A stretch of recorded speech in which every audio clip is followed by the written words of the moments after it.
Seigneur soit loué.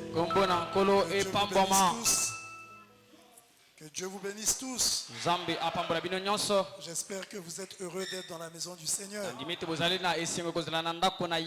Vous l'êtes, non? Nous ne venons pas par habitude ou parce que il faut aller à l'église. Bon, je ne voulais pas aller, mais je dois y aller. Nous venons avec expectative, avec une attente de recevoir de Dieu quelque chose. Et sachez, rappelez-vous que nous recevons quelque chose que ceux qui s'attendent à recevoir de Dieu quelque chose. Et c'est la disposition dans laquelle ton cœur doit se trouver. Je vous salue donc dans le nom du Seigneur Jésus-Christ. Et nous allons nous lever pour lire la parole de Dieu. En Exode 17. Exode chapitre 17. Le verset 15 et le verset 16. Après, nous lirons dans le psaume 60, le verset 6 au verset 8. Et enfin, nous lirons en Ésaïe 5, le verset 26. Mais prions. Seigneur de gloire, une fois de plus, nous sommes là à cause de toi. Parce que tu es celui qui nous a donné rendez-vous en ces lieux. Et nous sommes heureux de venir ici, Père. Car nous avons une promesse. Et même David, sous le sang des taureaux et des boucs, disait qu'il était dans la joie lorsqu'on lui disait allons dans la maison de l'Éternel. Le simple fait d'être invité à venir dans ta maison, c'était déjà une grande joie. Et nous sommes là. Merci Père.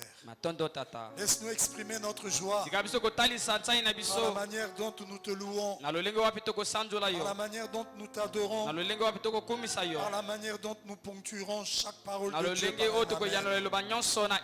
Et laisse-nous recevoir le but pour lequel tu nous as invités en ces lieux.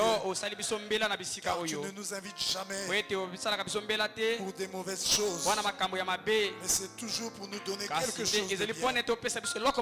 Et nous savons que ta parole est tout ce qu'il y a de bien pour nous. Et même plus que ce qui est bien. Dans ta parole, nous avons tout ce dont nous avons le besoin. Viens te révéler à nous. Viens nous parler, Père. Viens nous dire quelque chose qui nous rapprochera davantage de toi. Ne nous laisse pas sortir d'ici les mêmes, alors que nous voyons que le monde est à sa fin. Tout est dans le chaos. Oh, il n'y a qu'un seul rocher stable et solide. Et c'est toi, Christ. Laisse-nous recevoir la révélation de qui tu es. Car c'est cela le véritable rocher. Car tout le reste n'est que sable mouvant.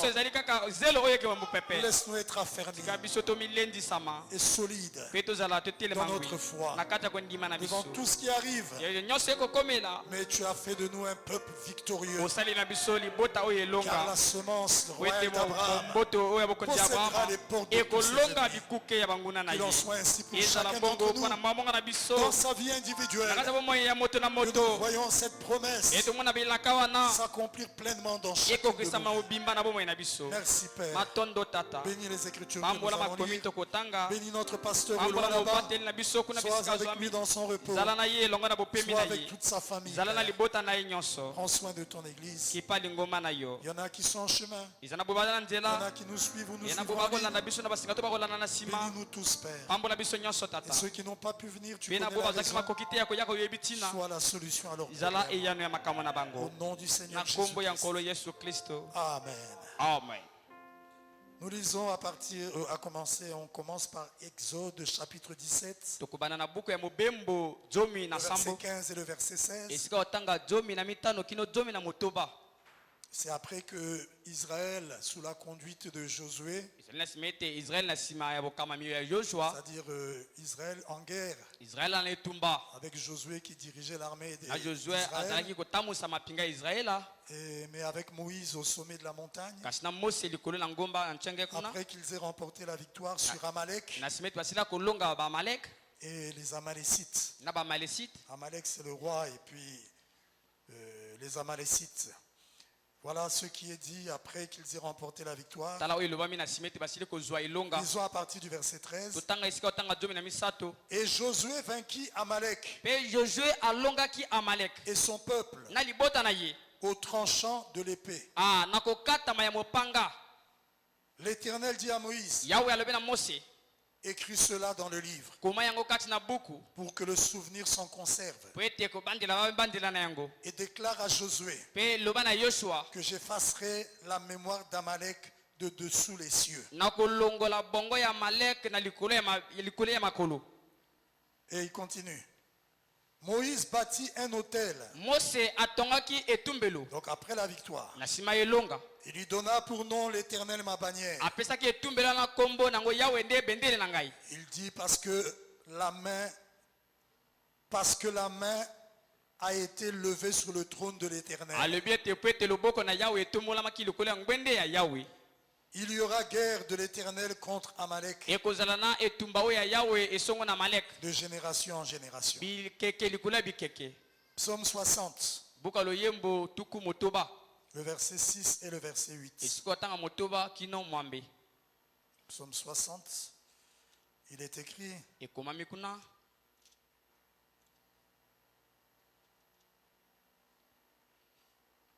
tu as donné à ceux qui te craignent une bannière, un étendard, un drapeau. C'est ça le sens du mot bannière. Dans quel but? Pour qu'elle s'élève à cause de la vérité. Parce qu'une bannière est faite pour être élevée. Un drapeau, on le lève.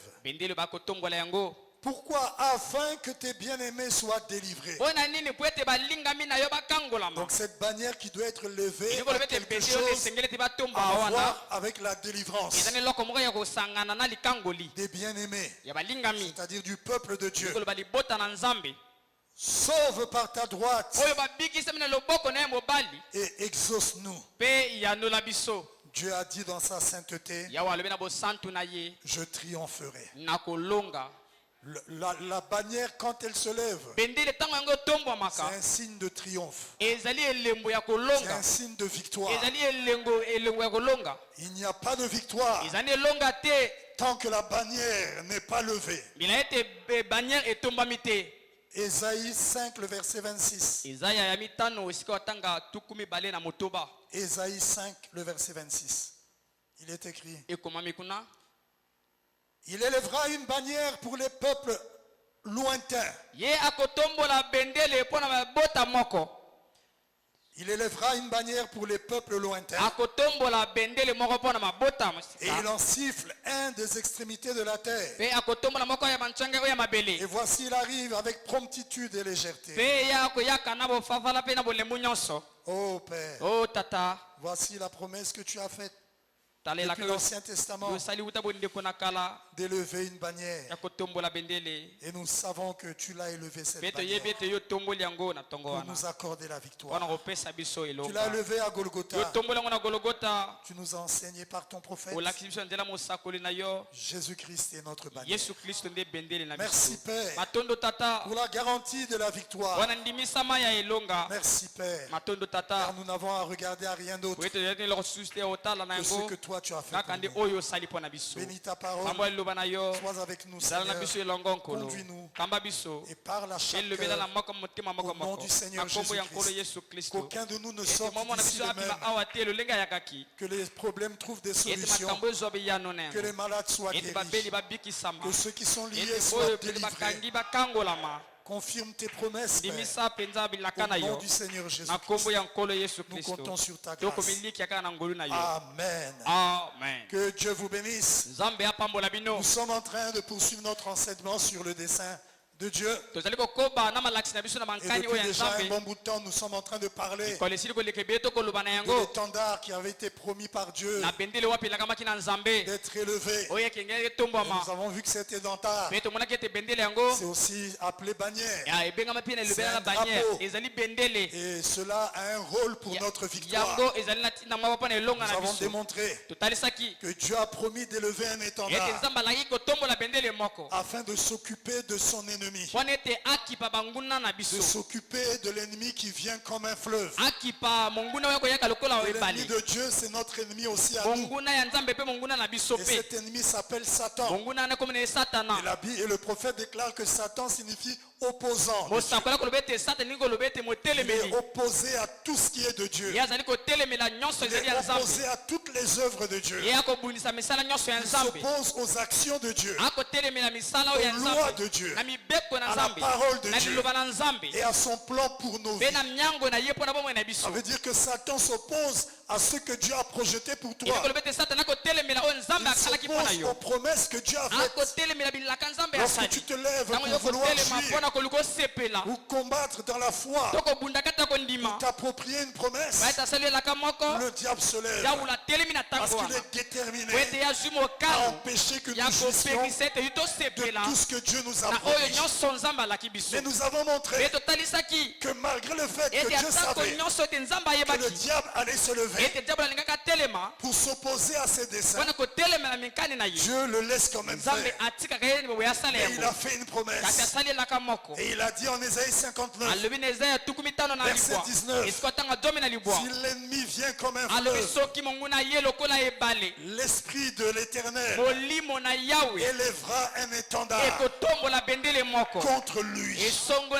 Dieu est sûr de ce qu'il fait. Dieu n'a peur de rien. Lorsqu'il sait que le diable se lève pour chercher à s'opposer à ce qu'il veut faire, mais il n'est pas paniqué parce que Dieu connaît ses capacités et il sait que ce qu'il a accompli est plus que suffisant de mettre fin aux actions du diable.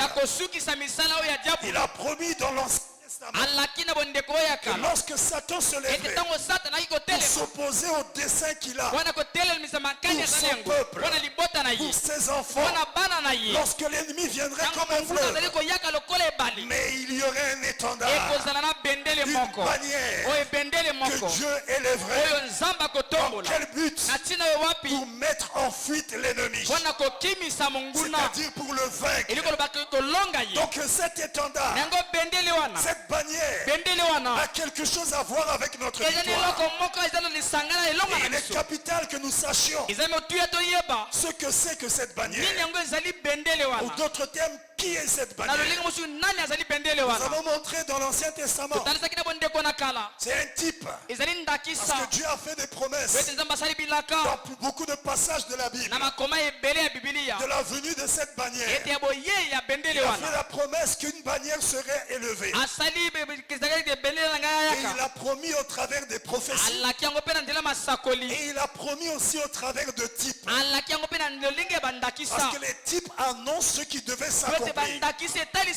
Donc les types sont aussi des prophéties. Et il y a un type que nous avons étudié en Exode chapitre 17. C'est quand les enfants d'Israël, sous la conduite du prophète Moïse, étaient sur le chemin du devoir qui consistait à aller à Canaan.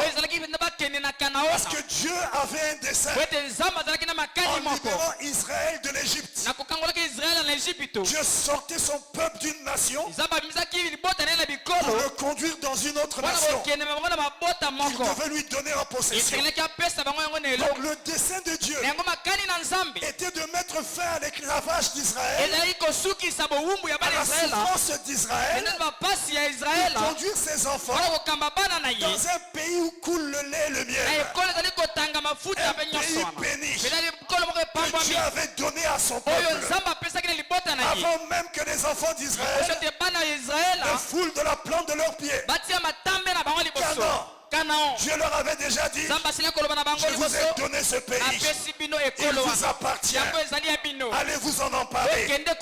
Et alors que les enfants d'Israël étaient dans le chemin du devoir pour accomplir le dessein de Dieu pour leur vie, pour accomplir le programme de Dieu pour leur vie, pour accomplir le projet que Dieu avait pour eux, de pouvoir vivre à Canaan, heureux, en paix, ne manquant de rien, pendant qu'ils étaient sur le chemin du devoir. Amalek, une nation ennemie, s'est levée contre les enfants d'Israël parce qu'ils étaient sur le chemin du devoir.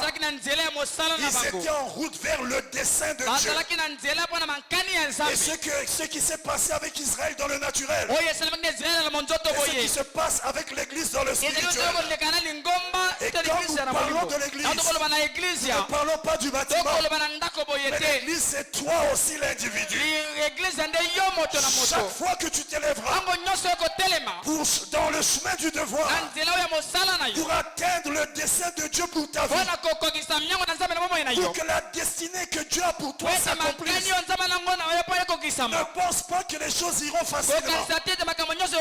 L'ennemi se lèvera comme il s'est levé contre les enfants d'Israël. Et alors que les enfants d'Israël n'avaient jamais livré de bataille, là-bas en Égypte ils étaient esclaves, et avant ça ils n'avaient jamais été une armée de guerriers qui combattaient. Mais là, dans le désert, dans le chemin de leur devoir, lorsque Amalek s'est levé, lorsqu'il est venu comme un fleuve pour combattre Israël, humainement, Israël n'avait pas de chance. Humainement, en voyant les capacités, les enfants d'Israël sortaient de l'esclavage. Ils n'avaient pas été formés pour la guerre. Non. Mais une armée bien entraînée s'est levée contre eux pour leur bloquer le passage, pour les empêcher d'atteindre le dessein de Dieu pour leur vie. Qu'est-ce qui s'est passé? Israël ne s'est pas livré.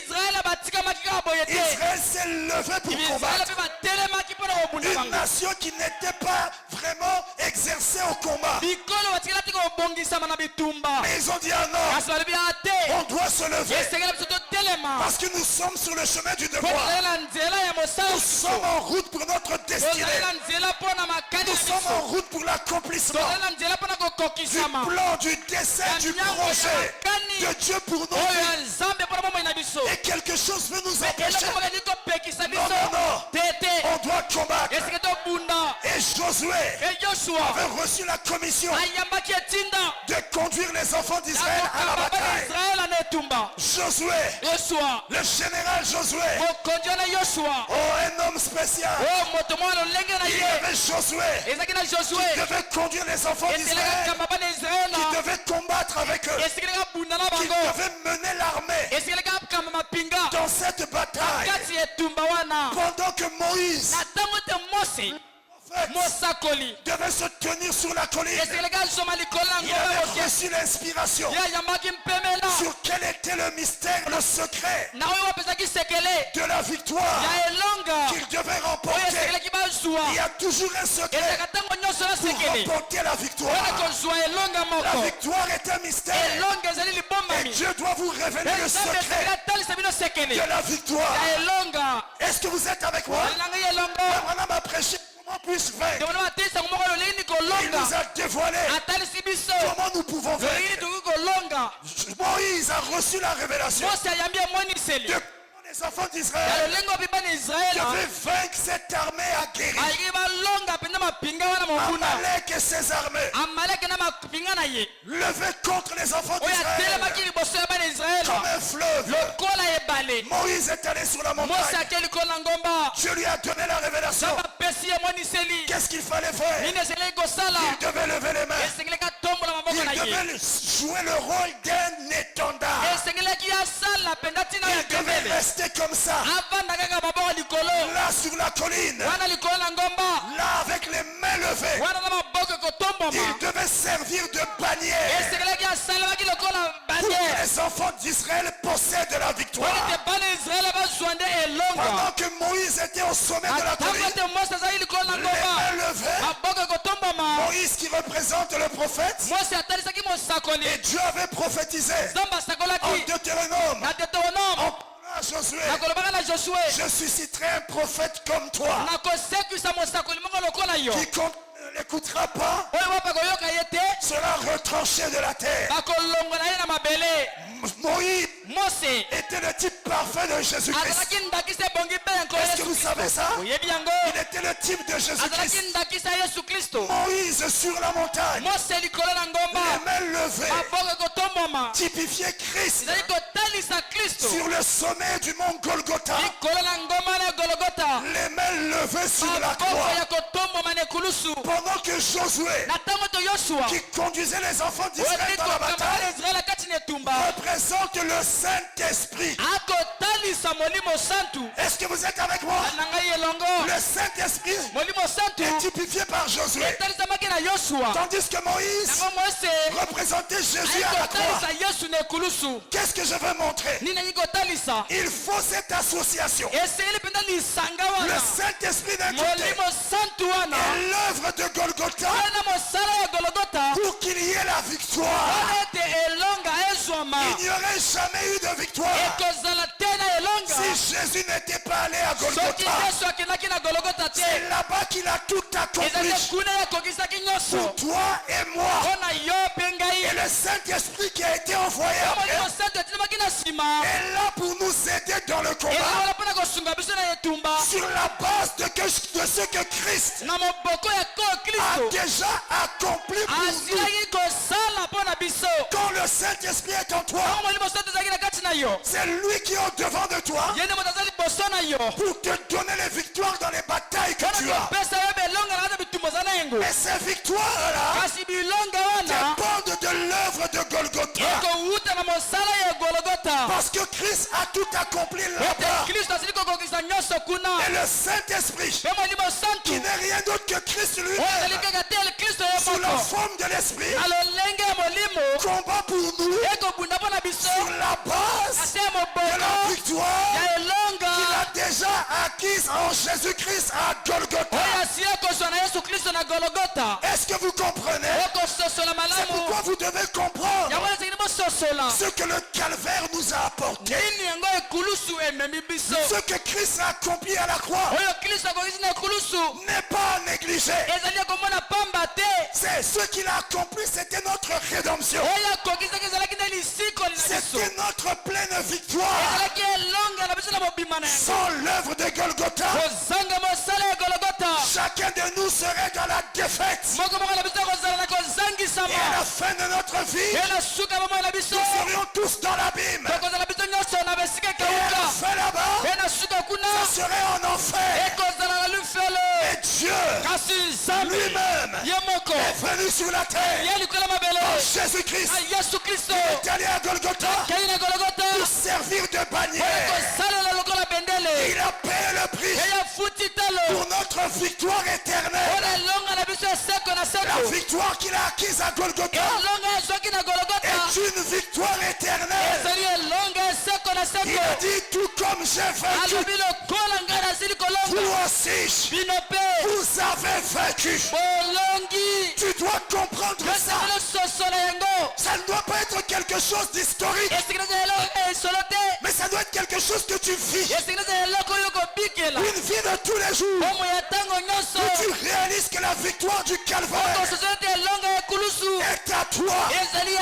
Tu la vis, tu la manifestes. Et même s'il y a des combats pour lesquels tu sembles être dans la défaite, sembler être dans la défaite ne signifie pas qu'on est dans la défaite. Tu peux sembler être dans la défaite, tu peux sembler voir que tout est fini, mais quand les efforts de l'homme arrivent à leur terme, vrai que Jésus entre sur scène. Il est montré sur scène sans le secours d'aucune main. Lorsque tu n'arrives plus, ne crois pas que c'est la fin. Non, c'est le commencement. C'est maintenant le moment où lui-même va entrer sur scène. Quand les nuages deviennent de plus en plus ténébreux, ça signifie que bientôt le soleil va se lever. Je voulais dire quand la nuit devient de plus en plus ténébreuse, ce qui se passe vers l'aube, alors que le soleil commence à vouloir se lever, il y a un rassemblement de ténèbres qui se regroupent pour s'opposer au lever du soleil. Les ténèbres veulent s'opposer au lever du soleil. Ils ne le pourront pas. Quel que soit le degré des ténèbres, quelle que soit la grandeur, quelle que soit la force, le soleil se lèvera toujours. Et le grand soleil de la justice, c'est Jésus-Christ lui-même. Il s'est levé à Golgotha. Il a brillé de toutes ses forces. Et il a crié. Tout est accompli. La bataille est remportée. La guerre est terminée. Oui, c'est déjà fait. Josué sur le champ de bataille, visant les enfants d'Israël en train de se battre, tandis que Moïse sur la colline, les bras levés, servant de panier. Oh, c'est merveilleux. Cette association de Moïse les mains levées et Josué dans le terrain, de bataille, c'est ça qui a porté la victoire à Israël. Il faut cette association dans ta vie. L'œuvre de Golgotha, c'est bien, mais il faut aussi le Saint-Esprit. S'il n'y a que l'œuvre de Golgotha, sans que tu ne reçoives le baptême du Saint-Esprit, tu ne vaincras pas. La victoire de Golgotha ne sera pas réelle pour toi. Tu ne vives pas les réalités infaillibles de ce que Christ a accompli à Golgotha par manque de baptême du Saint-Esprit. Mais quand tu reçois le Saint-Esprit, tu découvriras que Jésus est réellement mort pour toi. Il n'est pas seulement mort, il est aussi ressuscité. Et il a dit tout comme il a vaincu, toi aussi qui a reçu le Saint-Esprit, tu as vaincu. Ce ne sont pas les apparentes défaites qui vont changer ça. En réalité, pour un chrétien, la défaite n'existe pas. Les échecs n'existent pas. Frère Branham déclare, le chrétien ne peut pas échouer. Pourquoi? Parce que Dieu ne peut pas échouer. S'il y a un semblant d'échec, c'est que c'est pas encore le temps de la victoire. Parce que la victoire obéit à des conditions. Et parmi ces conditions, il y a le temps de Dieu. Mais quand le temps de Dieu va se lever, il n'y a aucune puissance, aucune force, aucun démon, aucune coalition qui peut arrêter le dessein de Dieu pour ta vie. La victoire va se manifester. Mais avant le temps, ce n'est pas encore le temps. Si ça t'a de la force, c'est parce que c'est pas encore le temps. Dis-lui Satan, tu as la force là. Parce que c'est pas encore ton temps. Attends. Quand le temps va arriver, tu vas voir. Voilà un chrétien. Quel Quelles que soient les agitations du diable, quel que soit ce qu'il fait, quelle que soit l'opposition, nous ne regardons pas à ça. Ça ne nous rend pas comme ça. Non, je ne donnerai pas l'occasion au diable qu'il me voie comme ça. On est toujours debout dans la victoire. Parce que nous ne combattons pas pour la victoire, mais nous combattons dans la victoire. Est-ce que c'est clair? Même pour la délivrance de ta vie, Dieu fait tout en son temps. Ce n'est pas à toi de te délivrer. Il a accompli la délivrance à Golgotha. Mais pour qu'elle se manifeste, Dieu fait tout en son temps. Toi, continue de croire, continue de réclamer, continue de désirer. Il faut que ton désir atteigne le comble. Et alors, tu verras la main de Dieu se lever. Dieu fait tout en son temps. Est-ce que tu dis amen? Oh, je commence à devenir un bon prédicateur. Parce que tout ce qui me vient là, je n'ai pas préparé ça. Oh, j'aime l'inspiration. Moïse sur la montagne, au sommet, était un signe pour les enfants d'Israël. Ils pouvaient regarder Moïse au loin avec les mains levées. Mais si Amalek avait su, il aurait envoyé même des guerriers aller tuer Moïse sur la montagne.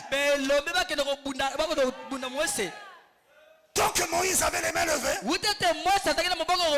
Israël avait le dessus. Mais quand il baissait les mains, Amalek avait le dessus. Mais Amalek était aveuglé. Il ne voyait pas le secret de la victoire des enfants d'Israël. Et le secret était voilé dans un être humain. Les secrets étaient voilés dans une chair humaine.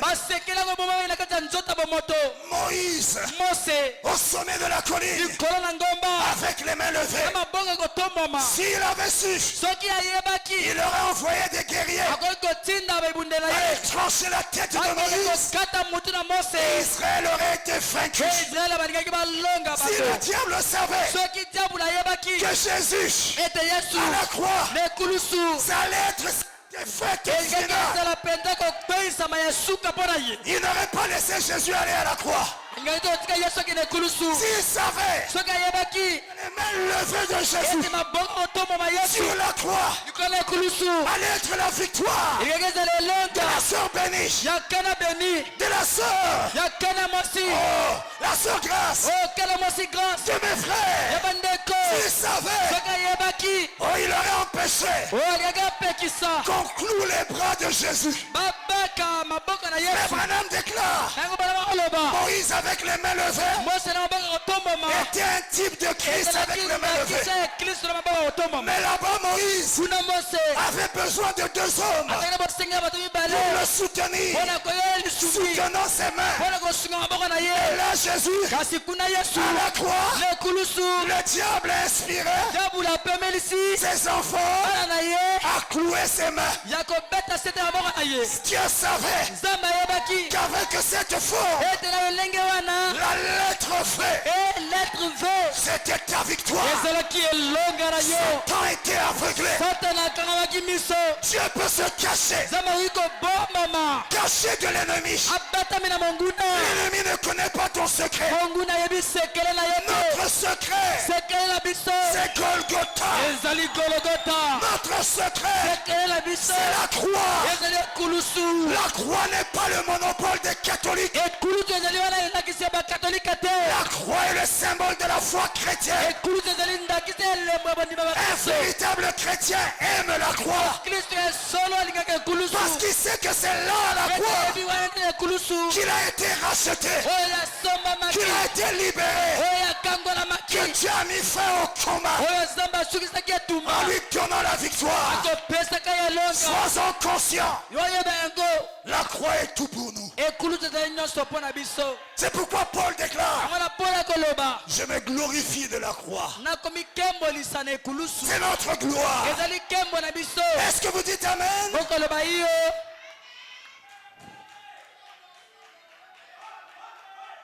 Dieu dans l'Ancien Testament, il a annoncé que cette bannière-là serait levée. Là-bas, c'était les promesses. Là-bas, c'était des types. Même la bataille d'Israël sur Amalek et la victoire. Et Moïse comme ça. C'était un type. Et la réalité, c'est ce que Christ a accompli pour toi et moi. Est-ce que c'est clair? Tout ça annoncé. La véritable bannière que Dieu devait lever. Lever la bannière, c'est un signe qu'on entre en guerre. Quand Dieu promet qu'il lèvera une bannière, il promet qu'il entrera lui-même dans la bataille. Et quand Dieu lui-même entre dans la bataille, on n'a plus à s'inquiéter, parce que le puissant vainqueur est là. Et nous sommes dans le camp du puissant vainqueur.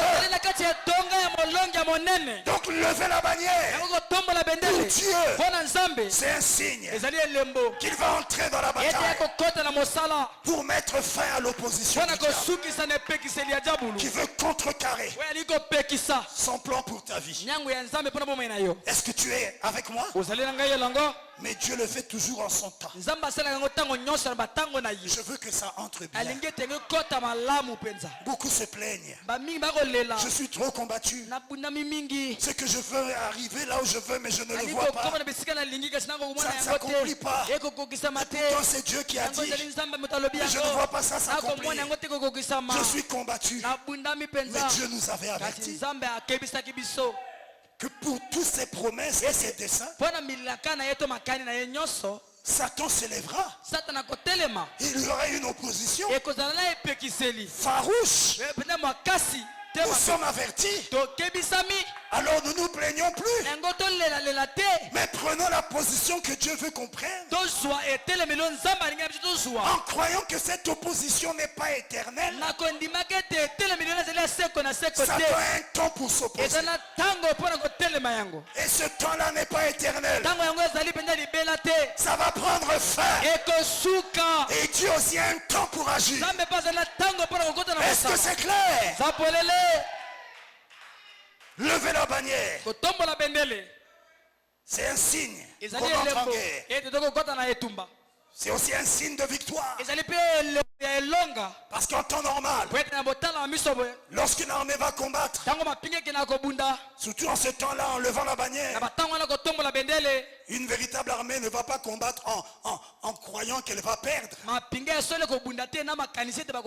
Toute nation, toute armée qui entre en combat pense qu'elle va remporter la victoire.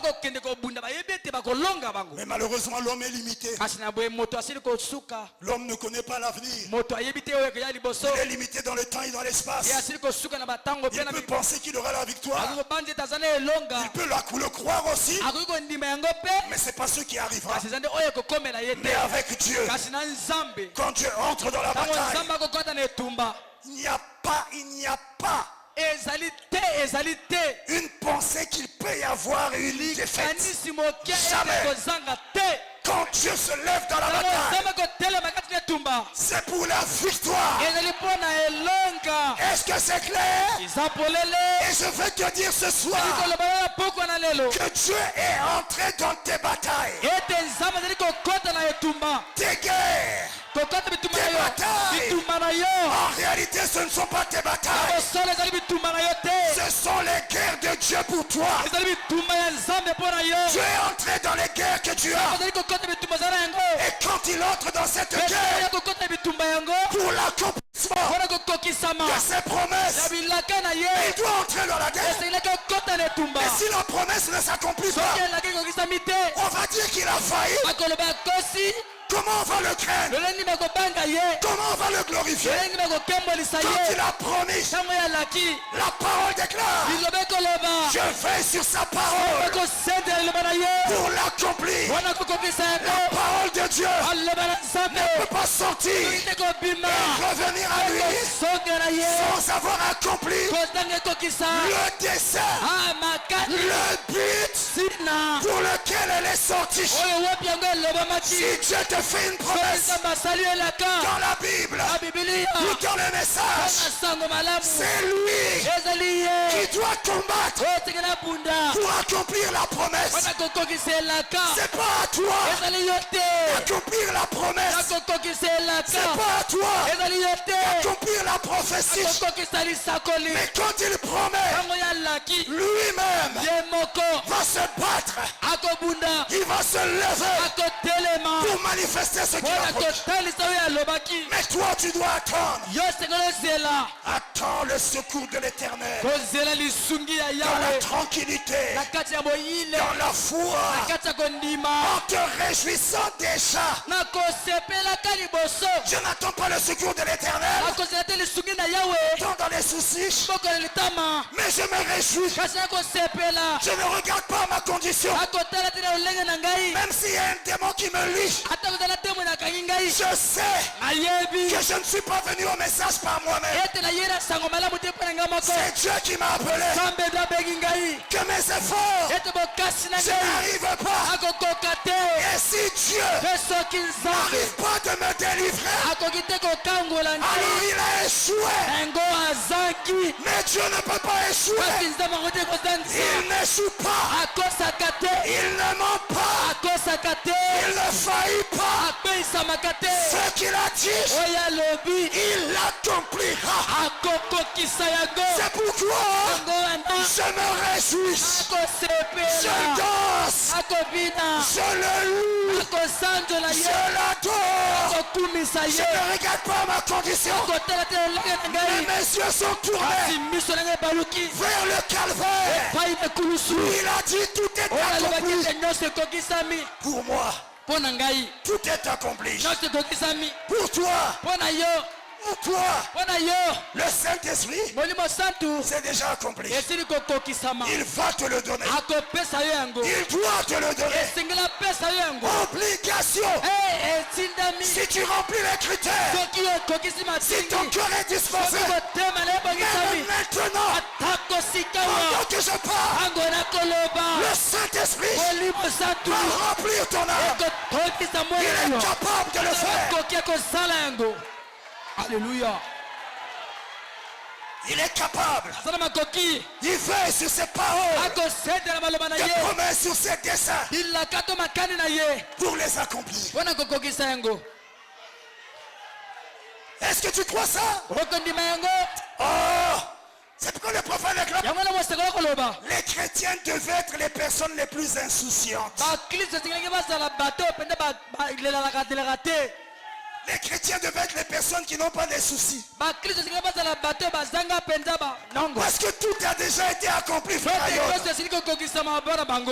à la croix, il a tout accompli. Je repose sur l'œuvre achevée de Golgotha. Là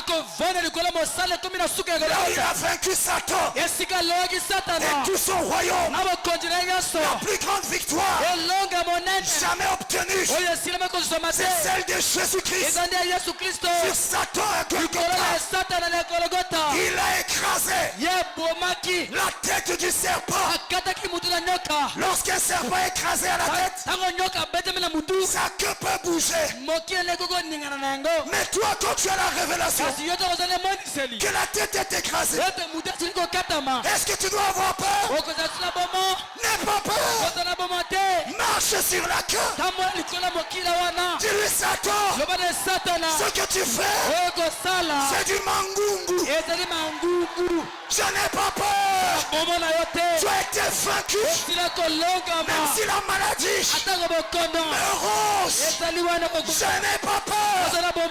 Jésus-Christ a vaincu. Même si le péché m'embête, mais je sais qu'il m'a déjà délivré. Tu n'as qu'un peu de temps. Tes œuvres vont finir.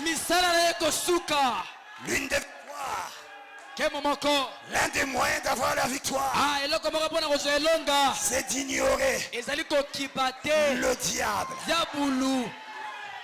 Ignore ce qu'il est en train de faire.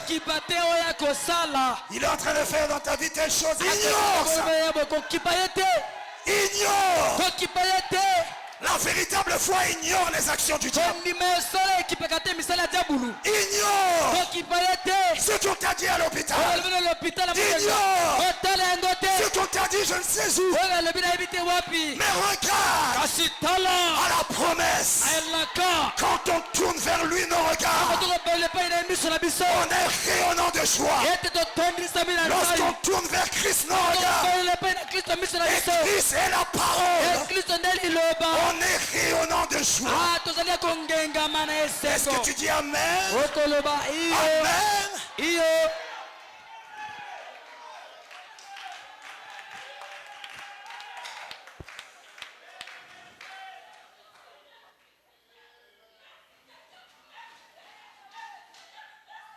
Le lever de la bannière de Dieu est pour nous un signe de victoire. Quand je lève la bannière, c'est pour vaincre. Il va entrer dans la bataille pour vaincre. Donc nous sommes déjà rassurés. Quelles que soient les œuvres du diable, est-ce que moi je remplis les critères de la parole? Est-ce que je remplis les conditions? Si je les remplis, adieu. Mais si je ne les remplis pas, mets-toi en ordre. Chaque bénédiction de Dieu est sous condition. Les bénédictions de Dieu sont sous condition. Il faut remplir les conditions. Et si tu remplis les conditions et que Dieu n'agit pas, alors il doit se repentir.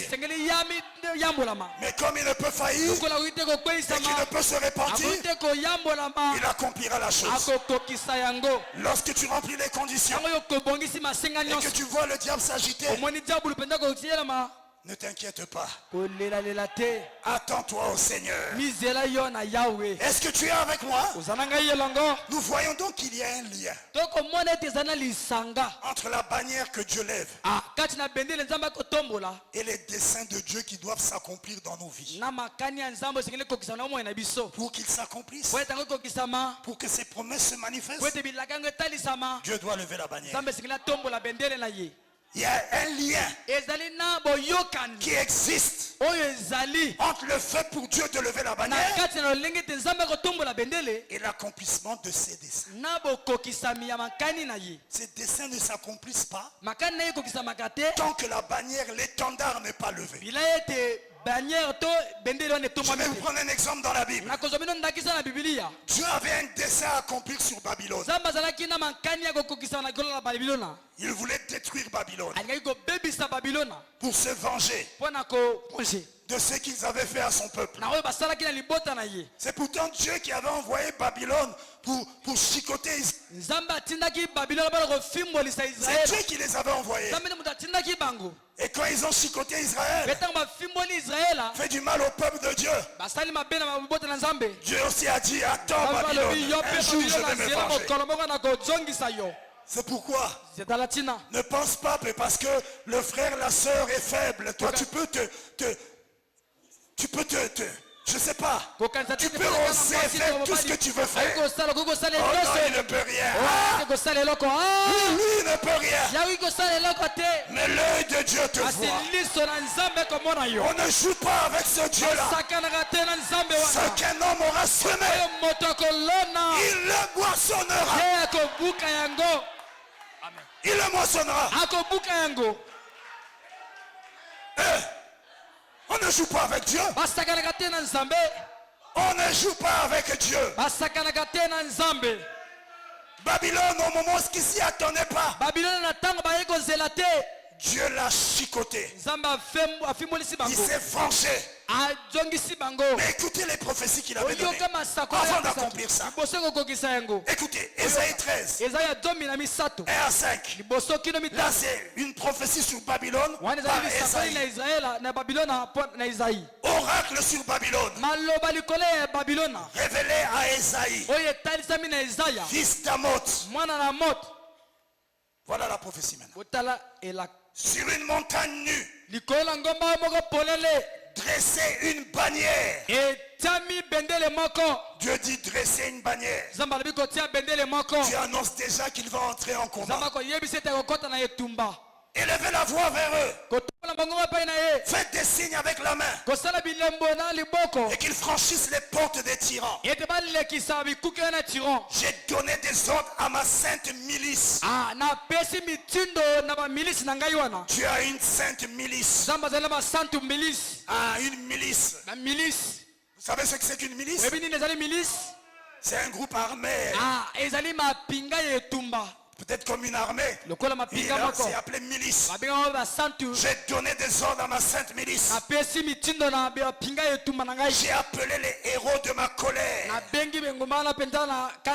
Ceux qui se réjouissent de ma grandeur. On entend une rumeur sur les montagnes. Comme celle d'un peuple nombreux. On entend un tumulte de royaumes. De nations rassemblées.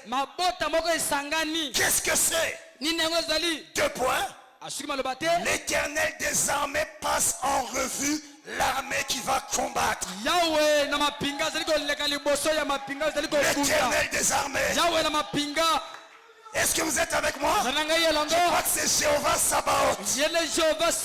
Là, quand il se présente comme l'Éternel des armées, c'est qu'il va entrer en guerre. Il est l'Éternel des armées. Il a beaucoup d'armées. Il a les armées célestes.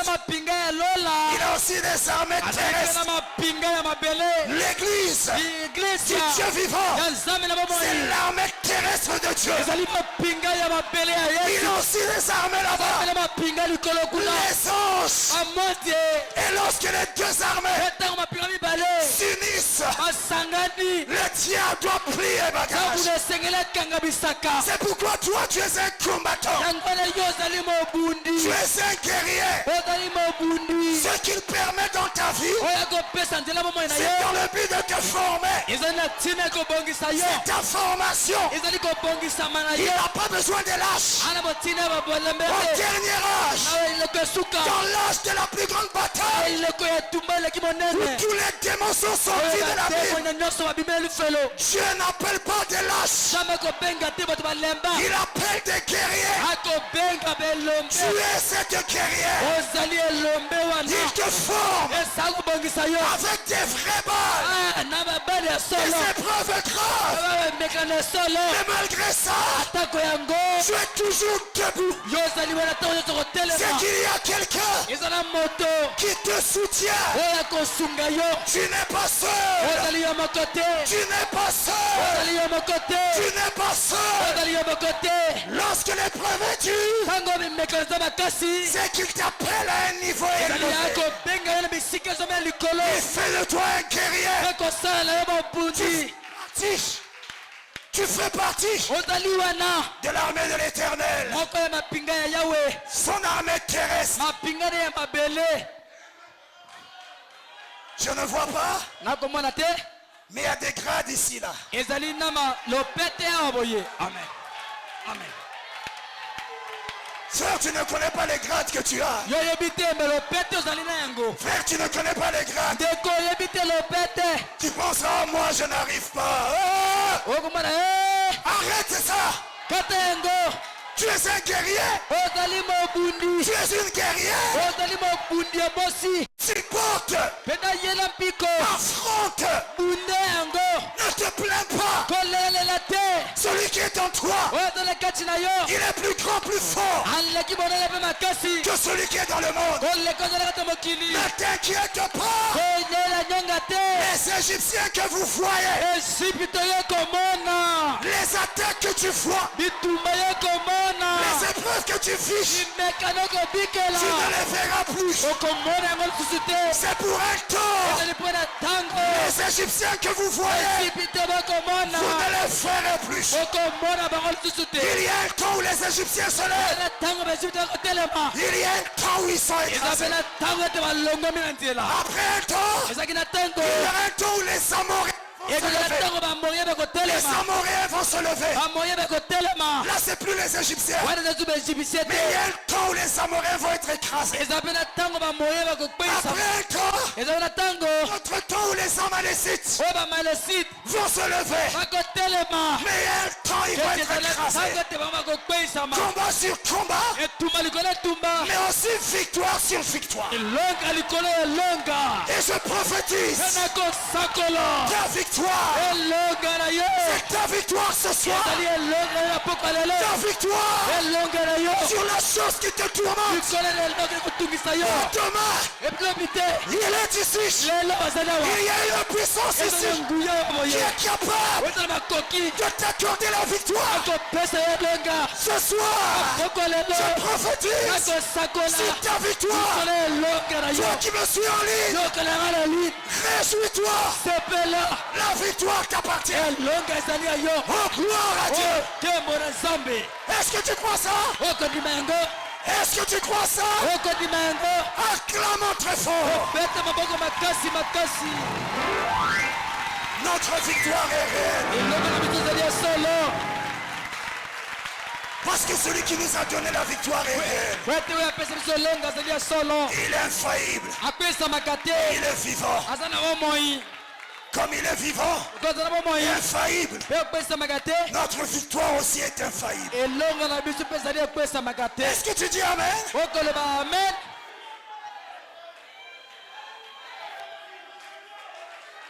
Sur une montagne nue,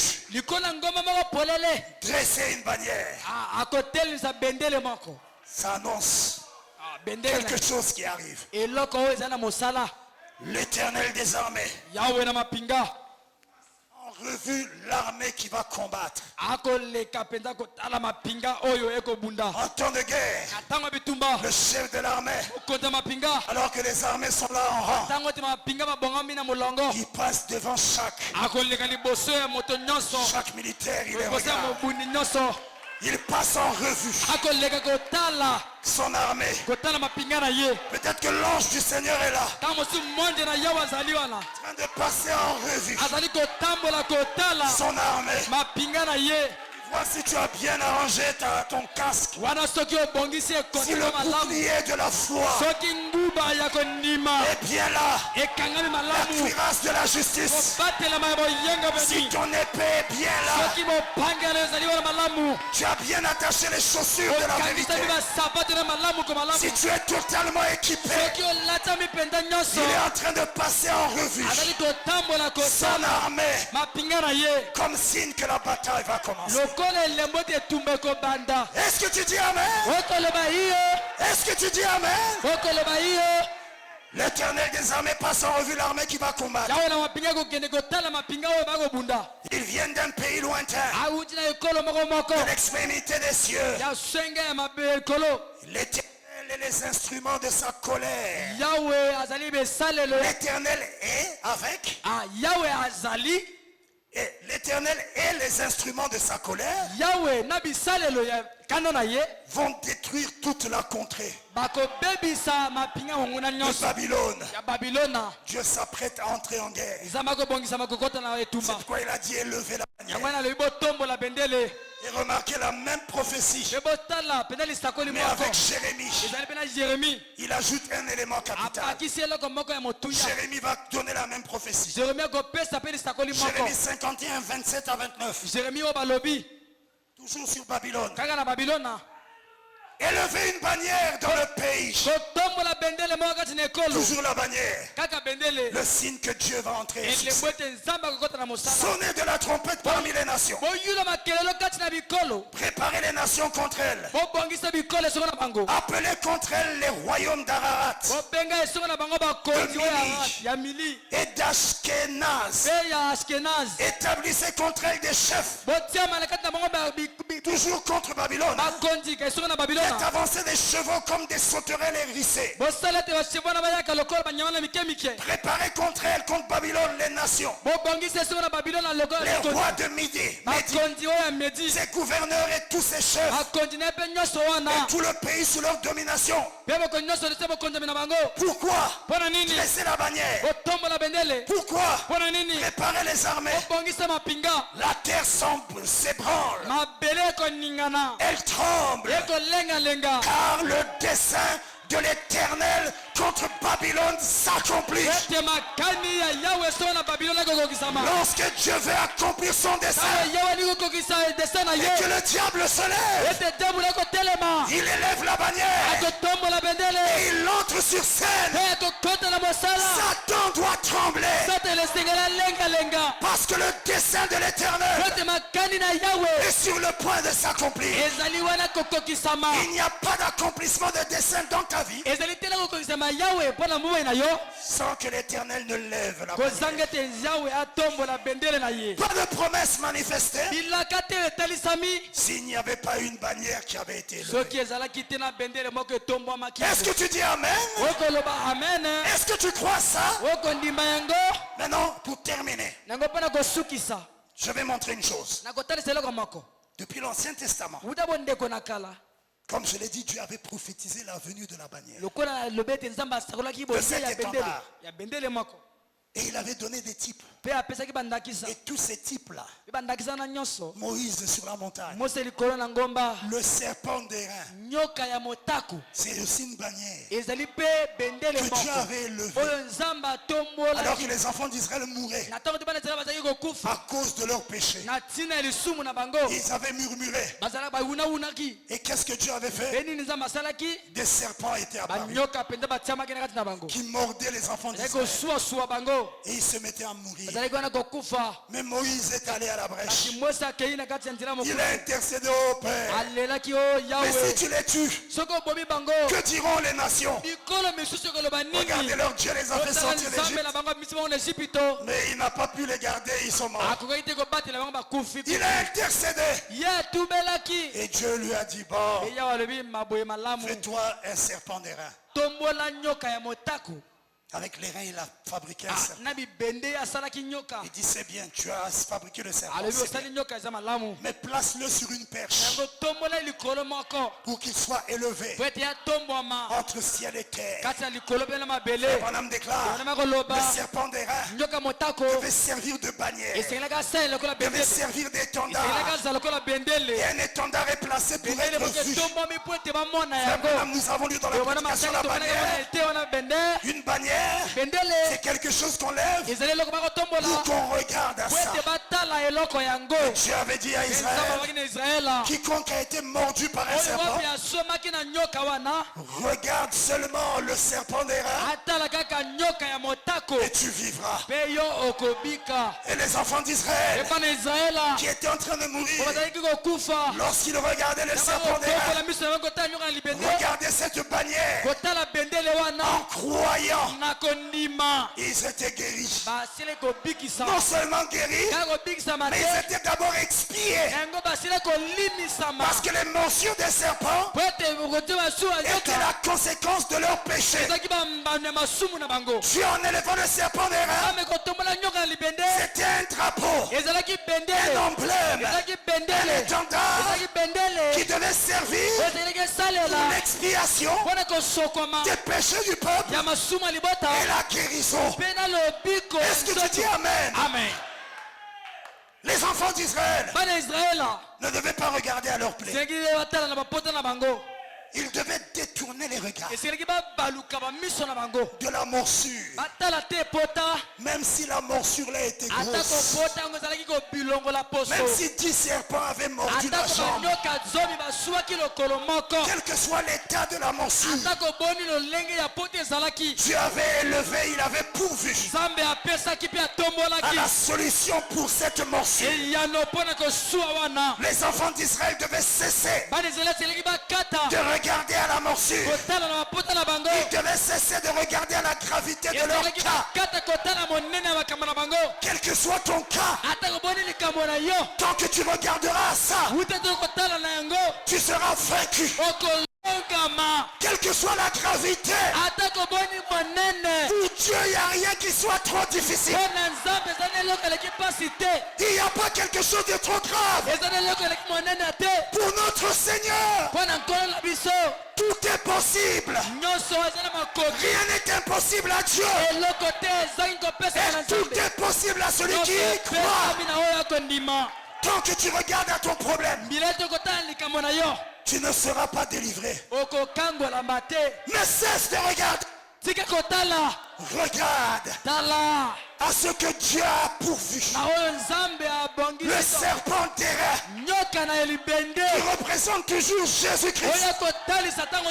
Car il avait dit, de même que Moïse dans le désert, et il levait le serpent terrestre, de même le fils de l'homme doit être élevé entre ciel et terre. Pour faire quoi? Pour expier nos péchés et nous guérir de nos maladies. Cesse de regarder à ton péché. Regarde à la solution pour ton péché. Ne vois pas comment ton cas est grand, mais réalise combien ton Dieu est grand. Dieu est plus grand que ton problème. Dieu est plus grand que ta situation. Dieu est plus grand que ta difficulté. Dieu est plus grand que ton cas. Il est le créateur. Il peut changer ton cas en un clin d'œil. Avant même que tu clignes l'œil, Dieu change ta situation. Qu'est-ce qu'il a besoin que tu fasses? Détourne tes regards de ton problème. Regarde à lui. Lui qui? Christ, la parole de promesse, il a pourvu à tout pour toi. Il n'y a aucun démon, aucune maladie, aucune situation qu'il ne peut résoudre. Avant même qu'il t'envoie sur la terre, il avait vu tout ce qui allait arriver. Il avait vu tous tes hauts et tes bas. Il avait vu toute l'opposition du diable. Il avait vu toutes les attaques. Il avait vu chaque chose qui serait faite contre toi. Mais il t'a envoyé sur la terre. Et il a fait de toi un vainqueur. Parce qu'il sait que tu ne combats pas seul. Le général à 5 étoiles, il est là pour combattre avec toi. Et quand il est là, la victoire est garantie. N'écoute pas le diable qui te dit, oui prédicateur, mais moi mon cas a duré 20 ans, 30 ans, 10 ans, c'est rien pour Dieu. Il a tort. Le moment approprié, Dieu, il sait quel est le meilleur moment pour écraser le diable. Tu es un grand joueur, il est un tacticien, le plus grand tacticien. Il sait à quel moment agir, il sait quand ne pas agir. Plus ton problème dure, plus le témoignage sera grand. Est-ce que tu peux dire ça? Plus ton problème dure, plus le témoignage sera grand. Ne t'inquiète pas. Est-ce que tu dis amen? Israël devait cesser de regarder à lui-même. Il devait regarder à ce que Dieu a pourvu. Et en regardant, il vivait. Mais s'ils regardaient leur plaie, ils mouraient. Voilà la différence entre la vie et la mort. À quoi regardes-tu?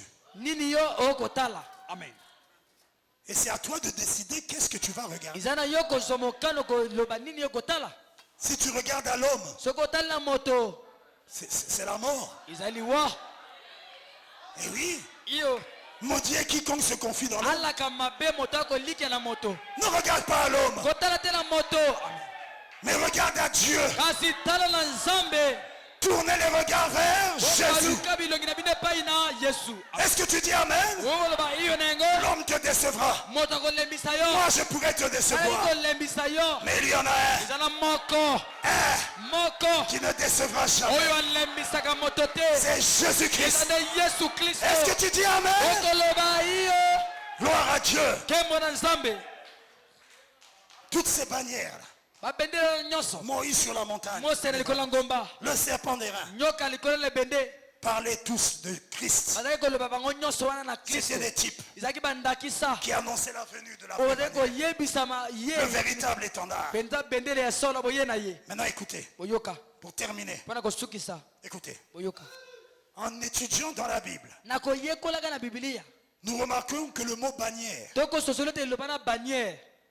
qui signifie étendard, est mentionné pour la première fois en Exode chapitre 17, le verset que nous avons lu.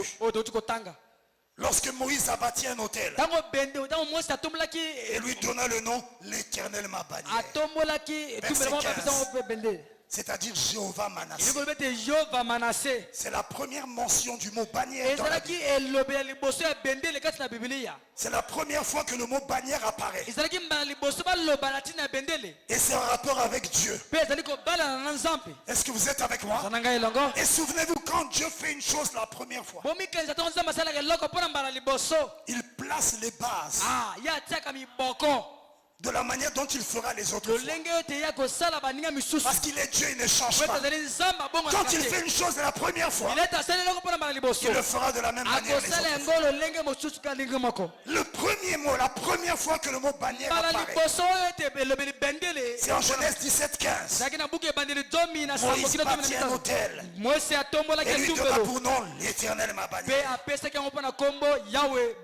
Et dans ce passage, et dans les circonstances qui ont fait que Dieu soit révélé en tant que Jéhovah Manassé, l'Éternel notre bannière, je veux démontrer certains éléments que tu dois comprendre qui font partie de la véritable bannière. Premier élément, il y a un lien entre Dieu et la bannière qu'il a promis de lever. Ésaïe 59. Lorsque l'ennemi vient comme un fleuve, je lèverai un étendard, une bannière contre lui. Dieu élèvera une bannière. Mais dans ce passage, Exode 17 verset 15, il nous est dit que l'Éternel est notre bannière. Qu'est-ce que ça montre? Que Dieu n'est pas différent de la bannière qu'il allait lever. Qu'est-ce que Dieu montrait depuis l'Ancien Testament? Quel temps viendra qu'il allait lever la bannière? Mais cette bannière-là, ça devait être lui-même, pas quelque chose d'autre, pas quelqu'un d'autre. Dieu lui-même devait être la bannière. Est-ce que c'est clair? Est-ce que c'est clair? La bannière que Dieu devait lever n'était rien d'autre que lui-même. Il devait être levé pour servir de bannière. L'Éternel est ma bannière. C'est pourquoi Jésus-Christ, qui a été élevé sur la montagne de Golgotha, n'est rien d'autre que l'Éternel fait chair. Dieu lui-même, Jésus-Christ, dans le Nouveau Testament, c'est Jéhovah. Dans l'Ancien Testament, ça nous parle même de la divinité. Le Jéhovah de l'Ancien Testament, c'est Jésus dans le Nouveau Testament. Tous les noms composés de Jéhovah se sont accomplis en Jésus. Jéhovah Rapha, Jéhovah Shalom, Jéhovah Nissi, Jéhovah Jireh, Jéhovah Manasseh. Tous les noms composés se sont accomplis en lui. Il est Jéhovah de l'Ancien Testament. Tout ce qui était en Jéhovah a été déversé en Christ. En lui seul habita toute la plénitude de la divinité. Jésus est Dieu lui-même. Est-ce que tu es avec moi?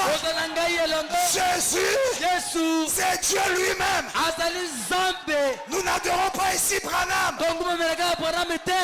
est notre prophète. Mais le Dieu de Branham, notre Dieu, c'est le Seigneur Jésus-Christ. Personne n'est comparable à lui. Personne n'est semblable à lui. Il est incomparable. Il est inégalable. Il est le même. Hier, aujourd'hui, toujours. Il est Jéhovah. Notre. Non, je vais dire ta. Ma. Bannière.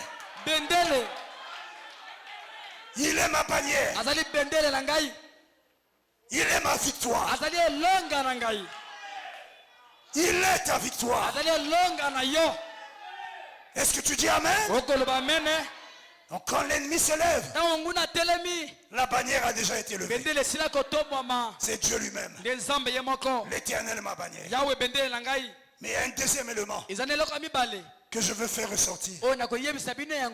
Pourtant, c'est Moïse qui venait de lever les mains pour apporter la victoire sur les enfants d'Israël. Sur Amalek. Moïse qui a levé les mains.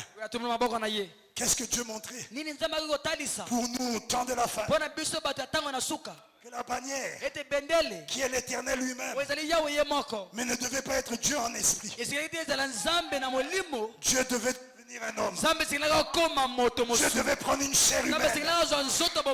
Parce que Moïse était un homme de chair. En levant les bras, Israël a eu la victoire. Ça c'était l'antitype. Non, c'était le type. Maintenant l'antitype, la réalité, ça devait aussi être un homme. Dieu devait quitter l'état d'esprit. Dieu devait devenir un homme pour accomplir le type de Moïse. Il devait être un homme de chair qui devait lever les mains. Et ça s'est accompli. Est-ce que vous êtes avec moi? Il y a un autre élément que je veux montrer. Un autre élément important, c'est que Moïse a révélé que Dieu est l'Éternel, notre bannière, après avoir bâti un autel. Il fallait qu'un autel soit bâti. Exode 17:15. Je relis la partie. Exode 17:15. Moïse bâtit un autel et lui donna pour nom l'Éternel ma bannière. C'est après qu'il ait bâti l'autel qu'il a donné le nom l'Éternel ma bannière. Oh, il y a des pépites d'or là. Qu'est-ce qu'un autel? Frère Branham déclare dans une vie cachée avec Christ. Paragraphe 26. L'autel représentait le lieu du sacrifice. L'autel c'est un lieu de sacrifice. Donc l'autel représente les sacrifices. Il ne peut pas y avoir d'autel s'il n'y a pas un sacrifice. Sinon l'autel est là pour rien. Est-ce que c'est clair? Et c'est là, à cet autel, où Moïse a mis un sacrifice. Il ne pouvait pas bâtir un autel sans sacrifier quelque chose. Et alors, il a donné à cet endroit le nom de l'Éternel m'a béni. Montrant quoi? Que Dieu, qui était lui-même la bannière, qui devait devenir un homme, mais pour qu'il soit notre bannière, il devait être sacrifié. Sacrifié sur l'autel. Frère Branham déclare la croix et l'autel où Jésus a été sacrifié. Le plus grand sacrifice qui ait jamais existé, c'est le sacrifice de Jésus. Il n'était pas obligé d'aller à la croix. Il pouvait vivre sa vie telle qu'il le voulait. Mais à cause de toi et moi, il s'est sacrifié. Il a accepté d'aller jusqu'à la mort. À un certain moment, il a failli refuser. Il était un homme à 100%. Il était aussi Dieu à 100%. Et quand il a vu la coupe qu'il devait boire, ce qu'il allait endurer à Golgotha, il a dit, Père, que cette coupe s'éloigne de moi. Je ne veux pas subir ça. Il a failli être vaincu. Le plan de Dieu a failli être vaincu. Le plan entier de Dieu reposait sur Jésus. Sur la décision qu'il allait prendre au moment-là. À ce moment-là, ta victoire dépend de la décision que tu prends à un certain moment. Ne jouez pas avec les décisions. Toute véritable décision doit être prise pour la parole. Si tu prends une décision pour la parole, la victoire t'est garantie. Jésus a dit, Père, que cette coupe s'éloigne, que je n'aille pas subir ces choses. Il a vu comment on devait le sacrifier. On devait le flageller avec des fouets. J'ai lu que les fouets là avaient au bout des morceaux de fer, d'autres des morceaux de verre. Lorsqu'on frappait et qu'on tirait en frappant, les fers entraient dans la chair. Et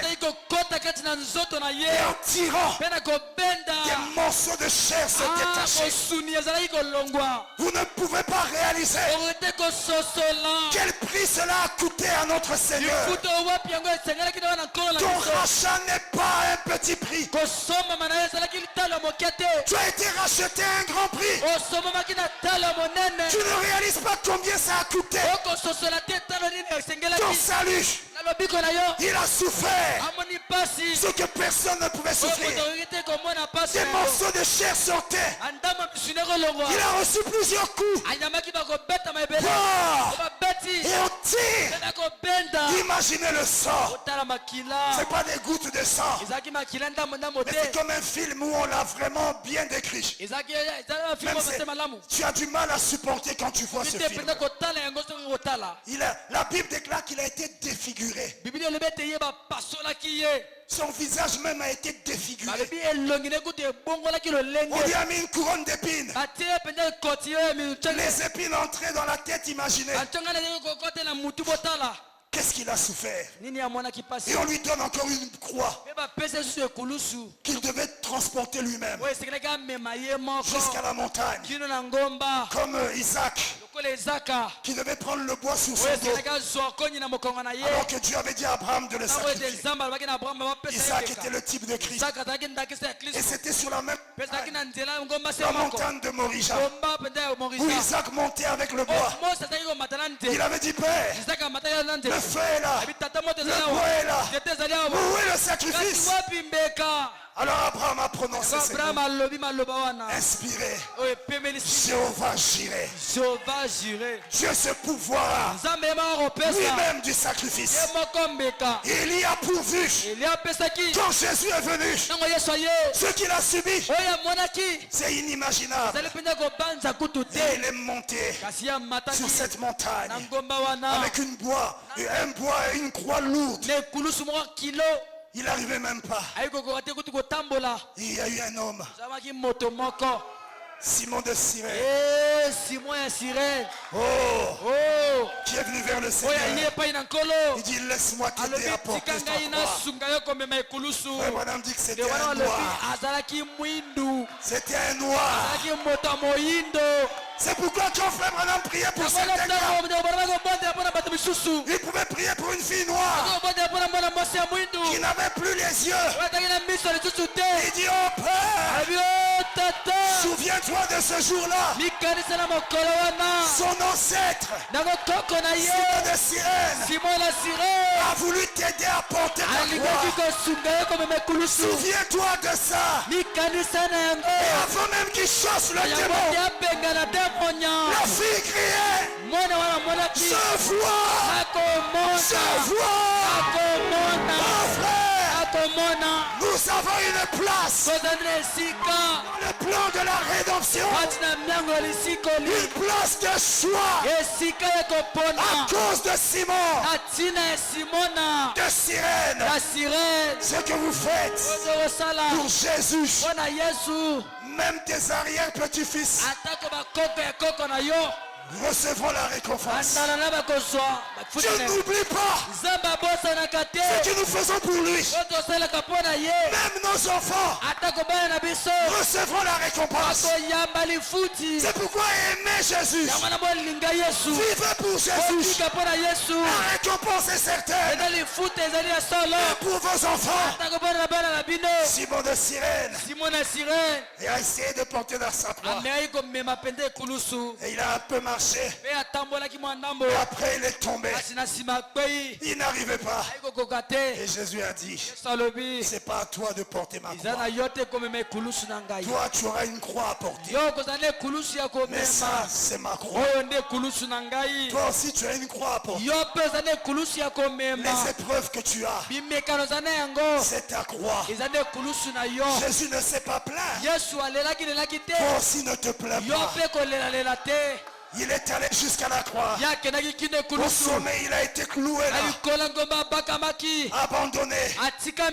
Nu. Entièrement. On l'a ridiculisé.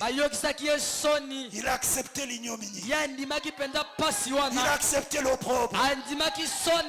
Parce qu'il savait qu'il devait passer par là pour te racheter. Pour me racheter.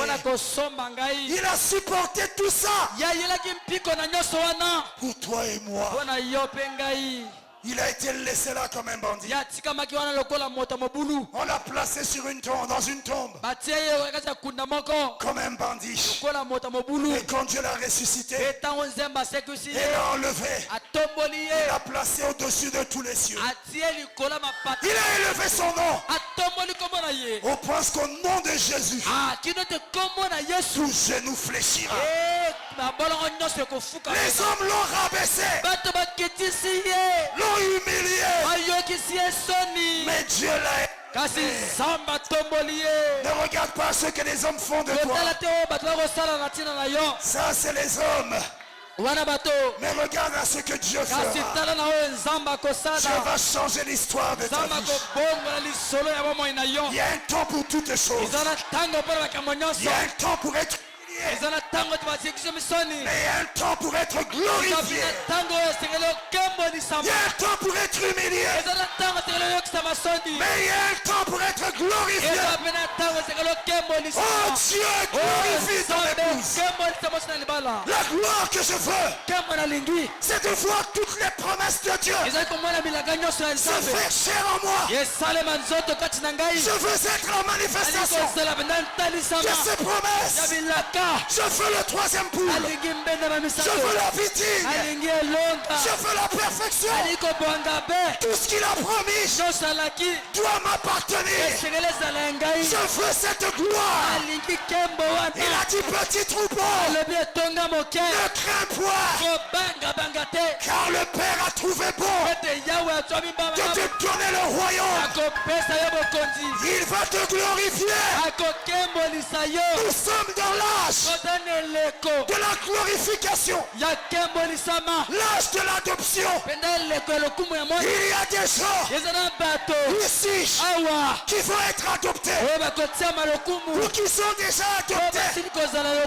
À ce moment-là, ils n'ont plus à parler. Je lui-même parle pour eux. Ils n'ont plus à parler. Je lui-même parle pour eux.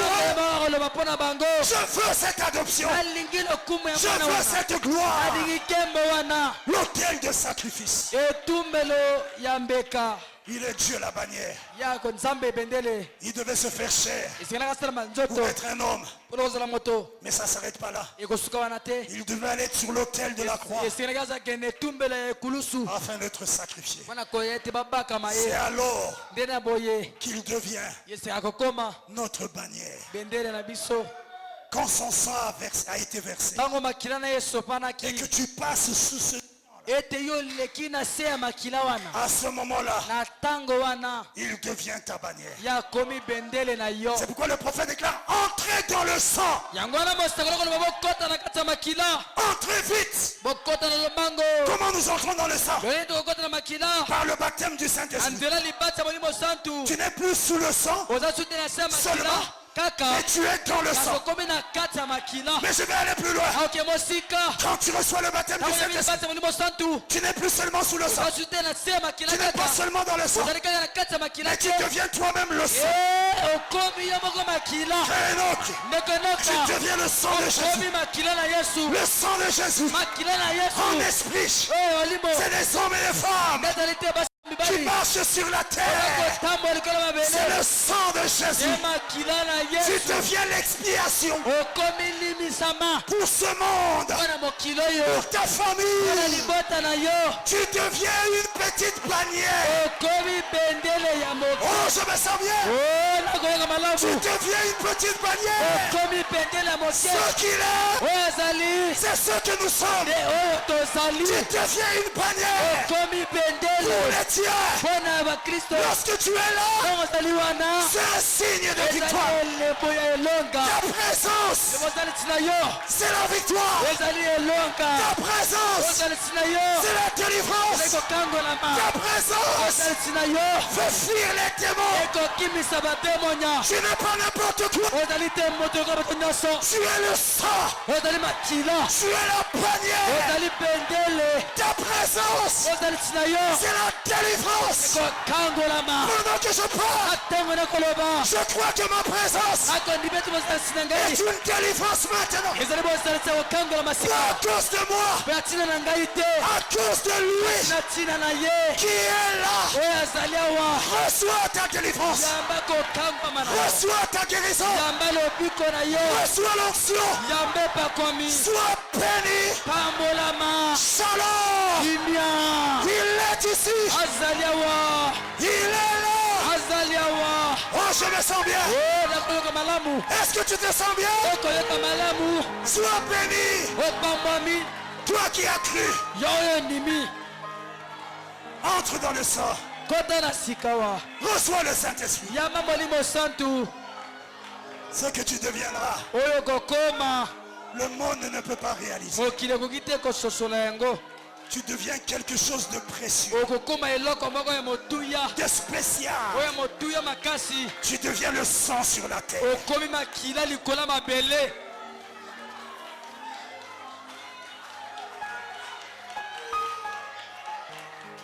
Quand toi tu arrives, les plans du diable sont détruits. Quelquefois tu n'as même pas prié. Rien que ta présence, ta ta présence. C'est la présence de Dieu. Parce que tu vis dans une atmosphère. Le chrétien est assis dans les lieux célestes. Dans une atmosphère. Et autour de toi, il y a des anges. Les anges sont ici. Ils sont là. Ils sont là. Ils sillonnent la salle. À cause de toi, tu n'es pas n'importe quoi. N'aie pas peur. Tu ne sais pas qui tu es. Oh gloire. Est-ce que tu dis amen? Merci Seigneur. Merci Père. Quand l'épouse quittera la terre, ce monde serait invivable. Si elle a paix sur la terre, c'est à cause de toi. Parce que Jéhovah Shalom est en toi. Tu deviens la paix de la terre. Oh, ne te sous-estime pas. Ne te sous-estime pas. Est-ce que tu dis amen? Il est le même. Il est le même. Jésus le roi des rois, Seigneur Dieu tout-puissant. Oh mon Jésus, tu es mon berger. Oh mon Jésus, tu es mon berger.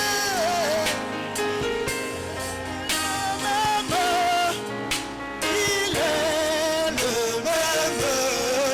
Il est le même. Il est ici. Il est le même. Oh gloire.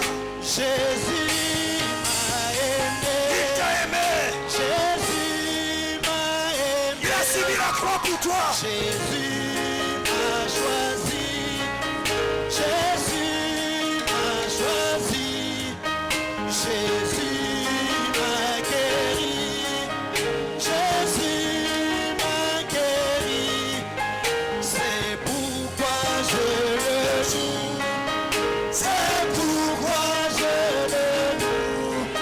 C'est pourquoi je l'adore. C'est pourquoi je l'aime. Il est mon amour. Il est mon amour. Il est ton amour. Il est mon amour. Il est mon amour. Il est mon amour. Aime-le. Jésus est roi des rois. Jésus est Dieu puissant. Jésus est mon amour. C'est pourquoi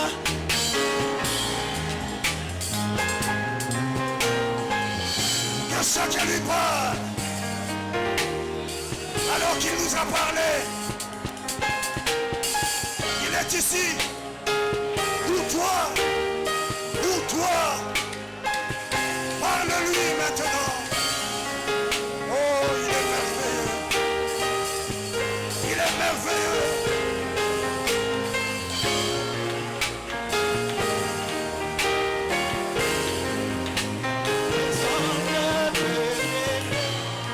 Autant que mon Jésus, personne ne peut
l'amour que tu as pour nous.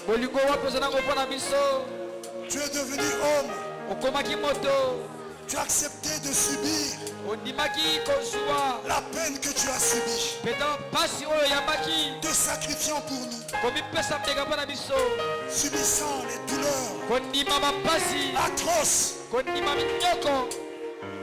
par amour pour nous, Père. Si tu as accepté d'endurer ces moments difficiles, comment pouvons-nous nous plaindre lorsque nous passons par des épreuves? Donne-nous du courage de supporter les épreuves de la vie en sachant qu'elles ne sont pas éternelles. Bénis tes enfants. Tu leur as parlé, Père. Ils viennent de te parler. Accomplis dans leur vie tes desseins, tes promesses. Guéris-les, libère-les, remplis-les de ton esprit. Accomplis ton œuvre. Il y en a qui passent par des moments difficiles.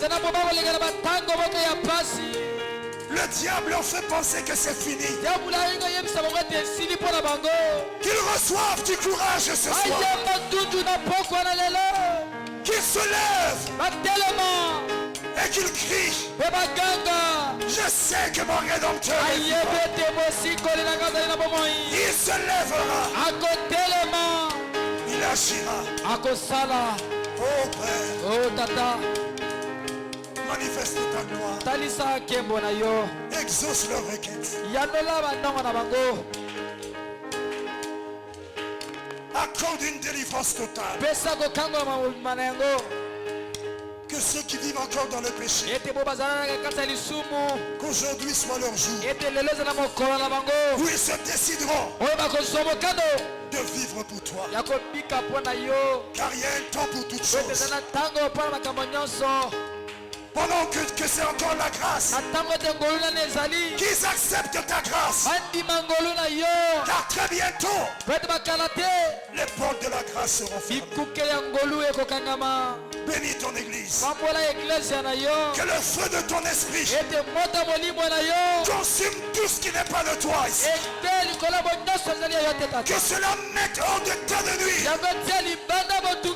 Satan et tout son royaume à cause de la bannière qui a été levée à Golgotha. Que l'ennemi soit en fuite. Accorde-le, Père. Je te recommande chacun de tes enfants entre tes mains. Prends la prééminence de chacune de leurs vies. Remplis-nous de ton esprit et conduis-nous de gloire en gloire, de victoire en victoire, pour ta seule gloire. Nom de Jésus-Christ. Amen. Amen.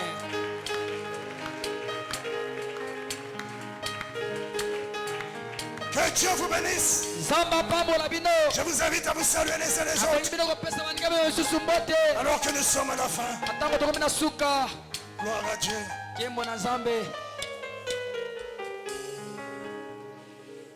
Oh, que Dieu soit béni. À la maison, pendant que je me préparais, j'étais dans une atmosphère difficile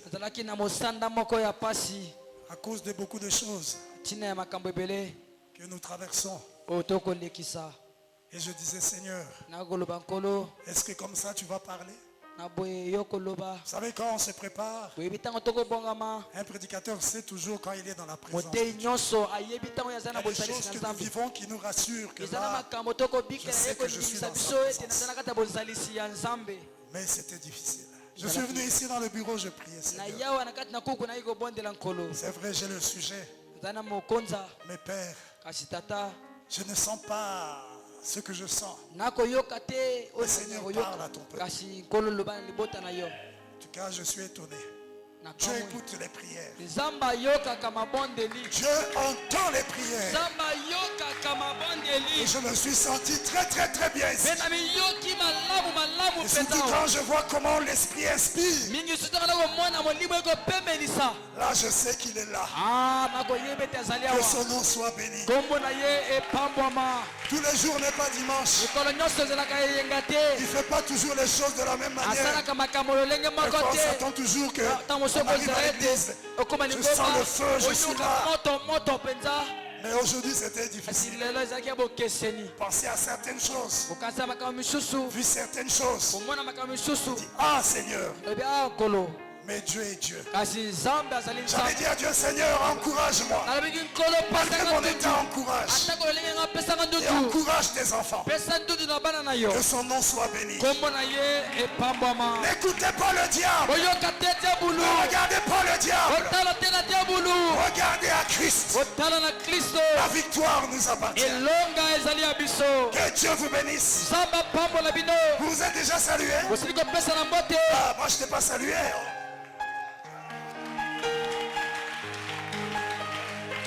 Nous sommes à la fin de la réunion.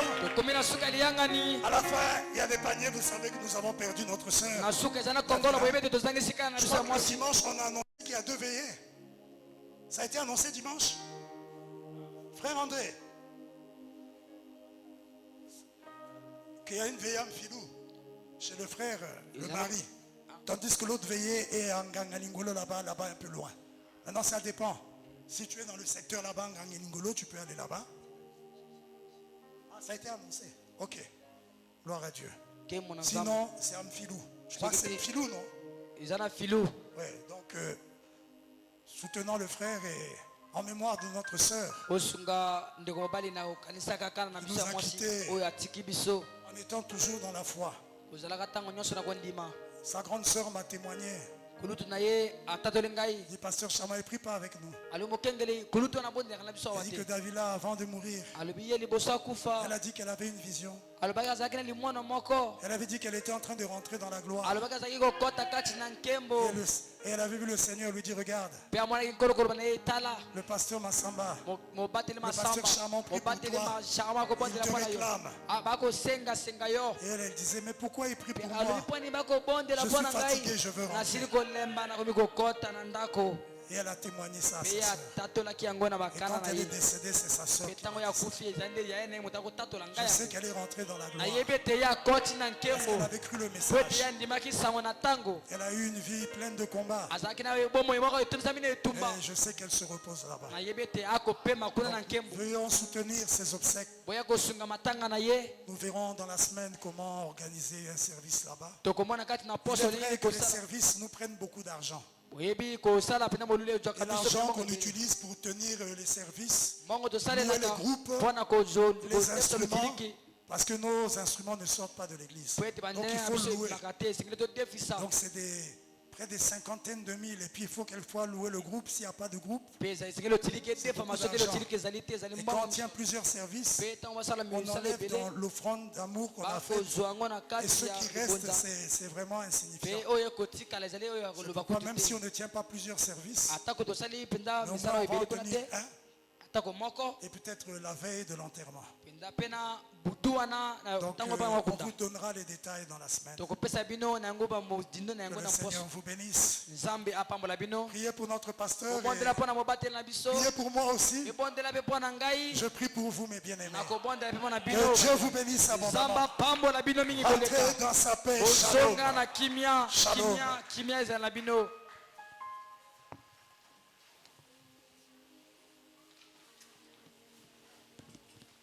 N'oublions pas que le vendredi, nous aurons l'apprentissage des chants à 15h.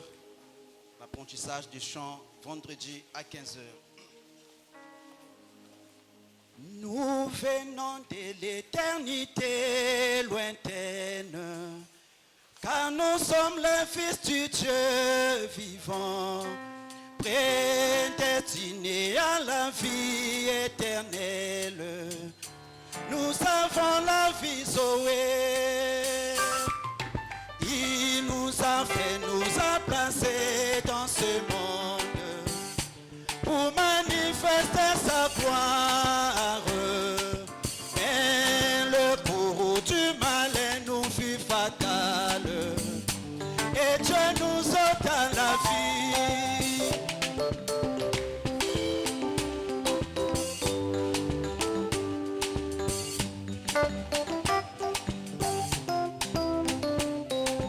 Nous venons de l'éternité lointaine, car nous sommes les fils du Dieu vivant, et destinés à la vie éternelle.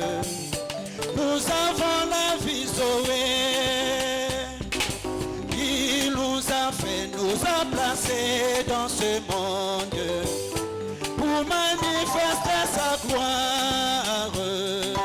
Et le cours du malin nous fut fatal, et Dieu nous a donné la vie pour monter son grand amour pour nous.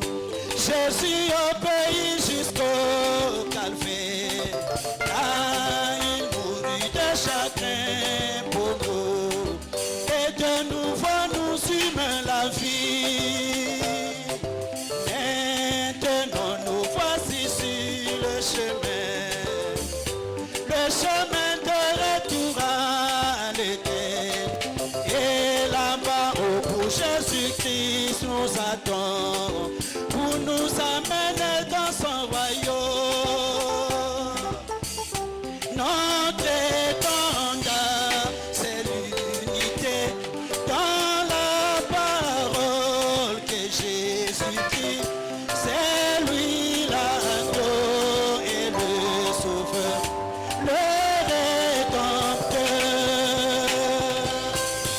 Et nous irons chez nous, nous verrons nos frères et sœurs.